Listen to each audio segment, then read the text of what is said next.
Hi, I'm Maisie. 9 months pregnant and counting down the days until I'd meet my daughter, I never imagined my own brother would be the one to put us both in danger.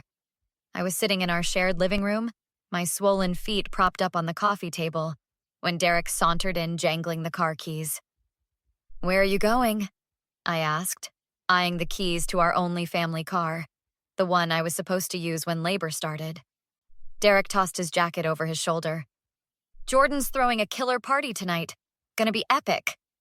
But you know I could go into labor any minute. We talked about this yesterday. The car needs to be here." My hand rested protectively on my beach ball-sized belly. "Relax, drama queen." Derek rolled his eyes. "First babies take forever to come. Mom was in labor with me for like 20 hours. Emma, my best friend who'd stopped by with prenatal vitamins, set down her mug. "That's not always true, Derek. My sister's first came in 4 hours flat." "Whatever." Derek shrugged. "I'll keep my phone on. Call me if something happens." "The hospital's 15 miles away," I reminded him. "What if—" "You've been saying what if for weeks," he interrupted. "I can't put my life on hold forever. Jordan's been planning this party for months." Emma leaned forward. "Can't you get a ride with someone else?"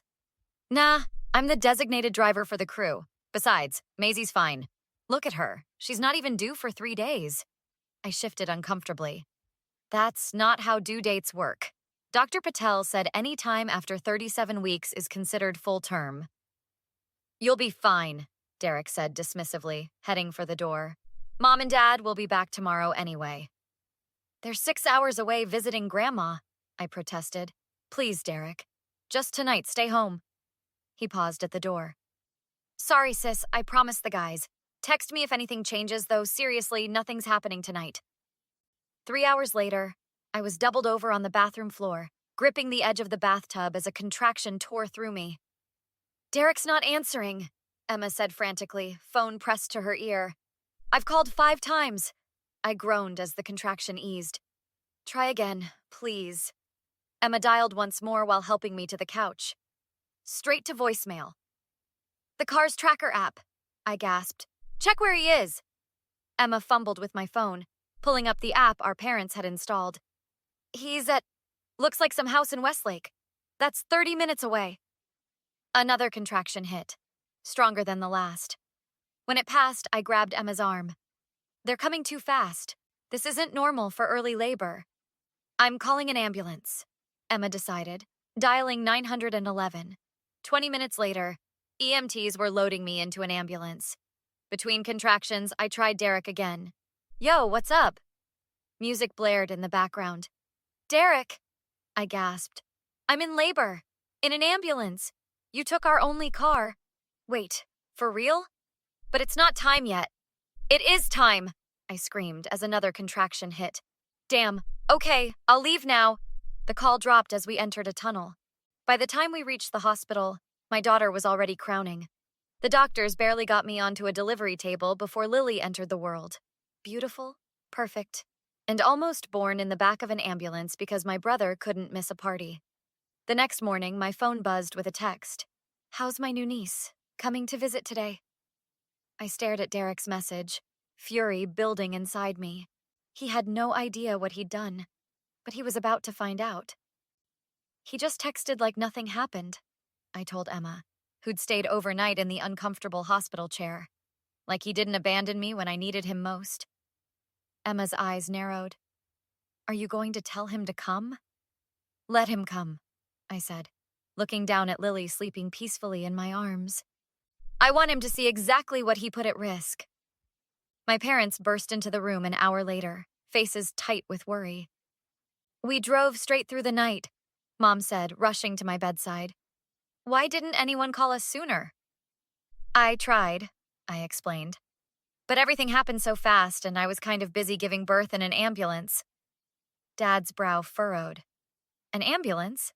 But what about the car? Where was Derek?" Before I could answer, the door swung open and Derek strolled in carrying a giant teddy bear and balloon bouquet. "There's my girls," he announced. "The newest member of the family and her awesome mama." The room went silent. My parents exchanged confused glances. What? Derek asked, setting down the gifts. Why is everyone looking at me like that? Maybe because I almost gave birth in an ambulance while you were partying, I said evenly. Derek laughed nervously. Come on, it all worked out fine. Derek, Dad's voice was dangerously quiet.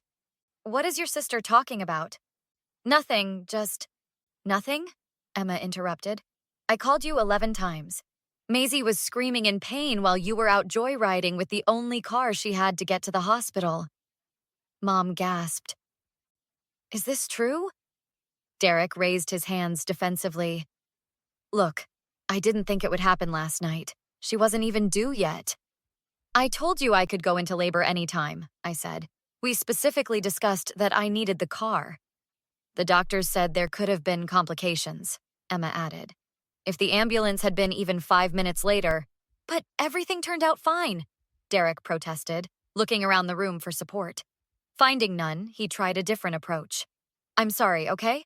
I made a mistake. I should have been there. A mistake? I repeated, anger rising. You prioritized a party over your sister and niece's lives. That's not a mistake. That's a choice. Maisie, be reasonable, he pleaded. I said I'm sorry. Dr. Patel knocked and entered, tablet in hand. How are we doing this morning? Oh, I see the family's all here. Doctor, my father said. Could you explain what happened last night? Dr. Patel looked at me questioningly, and I nodded my permission. Maisie experienced precipitous labor, extremely rapid progression. Her blood pressure was dangerously elevated, likely from the stress and delay in getting medical attention. Another 30 minutes, and we could have been looking at serious complications for both mother and baby. See? I said to Derek. Your mistake could have killed us both. Derek paled. I didn't know. Officer Martinez is outside, Dr. Patel continued. She'd like to speak with you about the incident report the EMTs filed. Incident report? Derek echoed. Standard procedure when a patient reports being abandoned in a medical emergency, Dr. Patel explained. I'll send her in.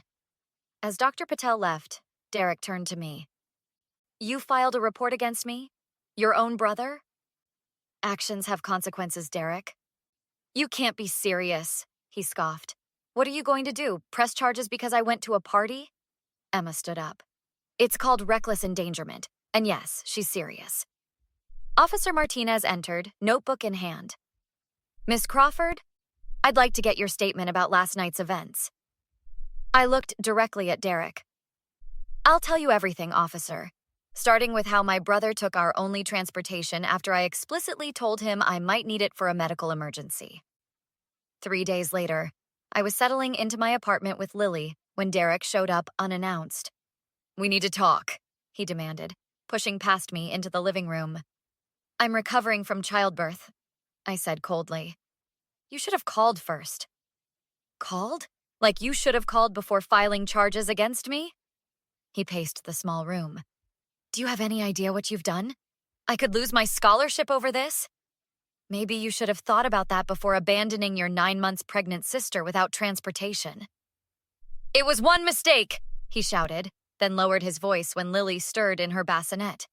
One mistake, and you're trying to ruin my life over it. You endangered my life and your niece's, I countered. And you still don't get it, do you? This isn't about one mistake. It's about you consistently putting yourself first without any regard for others. That's not fair. Not fair, I laughed bitterly. You know what's not fair? Having contractions every 2 minutes while trying to figure out how to get to a hospital because your selfish brother stole your transportation. I didn't steal anything. It's our family car, which you knew I needed for a medical emergency. Emma emerged from the kitchen with a glass of water. I think you should leave, Derek. He startled, not realizing she was there. This is between me and my sister. Nothing about this is private anymore, I said. Not since you made it public by endangering us? Derek's expression shifted to pleading. Maisie, please. I'm sorry. I really am. I never meant to put you in danger. You know I love you and Lily. Love doesn't look like what you did. Everyone makes mistakes. Mom and Dad are furious with me. The university's judicial board is reviewing my case. Officer Martinez keeps calling me in for follow-up questions. My life is falling apart. His voice cracked. Please, just drop the charges. I've learned my lesson. For a moment, looking at my brother's desperate face, I felt a flicker of the old affection. Then I remembered lying on my bathroom floor, terrified I would die there with my baby. No, I said firmly. I won't drop the charges. Why not? What do you want from me? I want you to face real consequences for once in your life. Is that what this is about? Some twisted revenge because you think I've had it too easy? This isn't revenge, Derek. It's accountability. He stepped closer, finger pointed at me. You're doing this to punish me. Emma moved between us. Back off, Derek. Now. You've always been jealous, he continued, face reddening. Always complaining about how Mom and Dad let me get away with everything. Well, congratulations. You finally found a way to make them take your side. Get out, I said quietly. Not until you agree to drop these ridiculous charges. They're not ridiculous, I replied. And I'm not dropping them. Derek grabbed my arm. You have to. You don't understand what this will do to my future.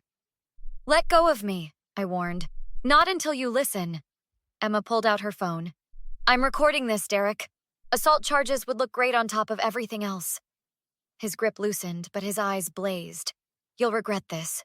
Both of you. When you need me someday, remember this moment.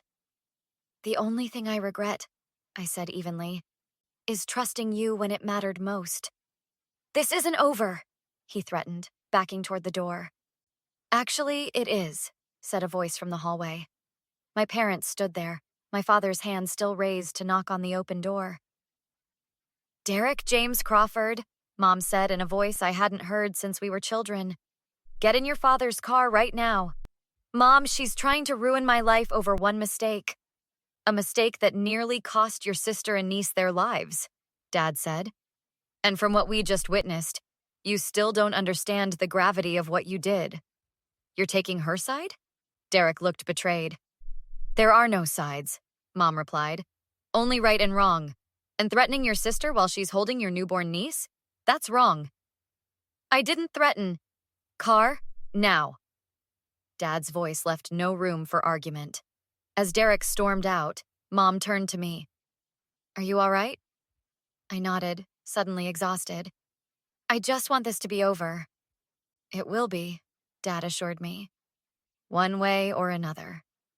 6 weeks later, I sat in the courthouse waiting room, Lily sleeping peacefully in her carrier.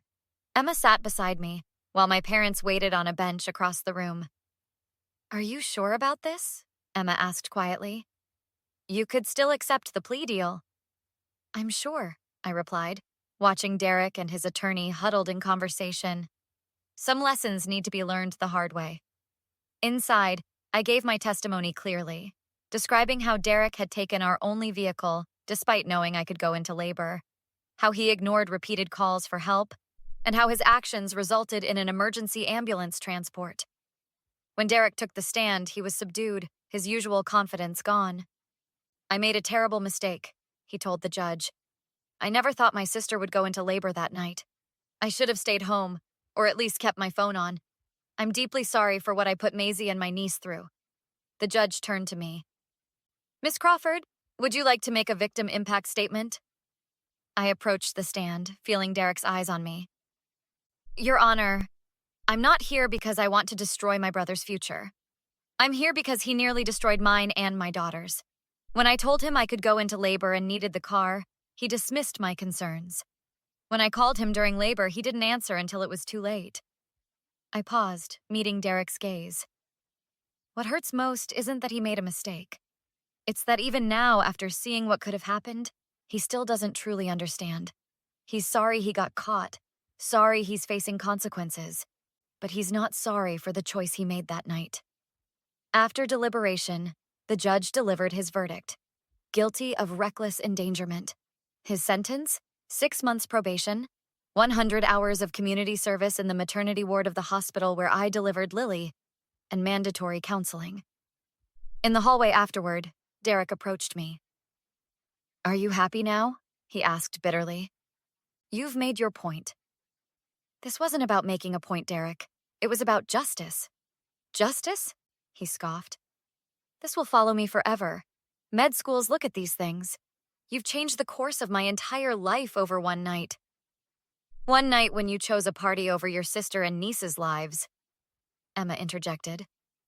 I've apologized a dozen times, Derek said. What more do you want from me? I don't want anything from you, I replied. That's what you don't understand. This was never about getting something from you. It was about you finally facing consequences for your actions. So what now? He demanded. Are we just done? Over a single mistake? I looked at my brother, really looked at him. Despite everything, he was still framing himself as the victim. We're not done because of what happened that night, I said quietly. We're done because even now you don't understand what you did wrong. You see this as me punishing you, not as you facing the natural consequences of your choices. Maisie, I need to focus on Lily now, I continued. Maybe someday, after you've had time to really reflect, we can talk again. But I don't see that happening anytime soon. Outside the courthouse, my parents waited by the car. Mom held out her arms for Lily. How do you feel? Dad asked. I took a deep breath. Like I can finally move forward. As we drove away, I thought about all the times I'd made excuses for Derek, all the times I'd forgiven his selfishness because that's what family does. But sometimes the most important lesson is learning when to walk away. Do you think he'll ever really understand? Emma asked. I watched the courthouse disappear in the side mirror. I don't know. That's up to him now. What would you do if someone you loved betrayed you when you needed them most? Would you find the strength to hold them accountable? Even if it meant losing them? Sometimes the hardest choices are the ones that ultimately set us free.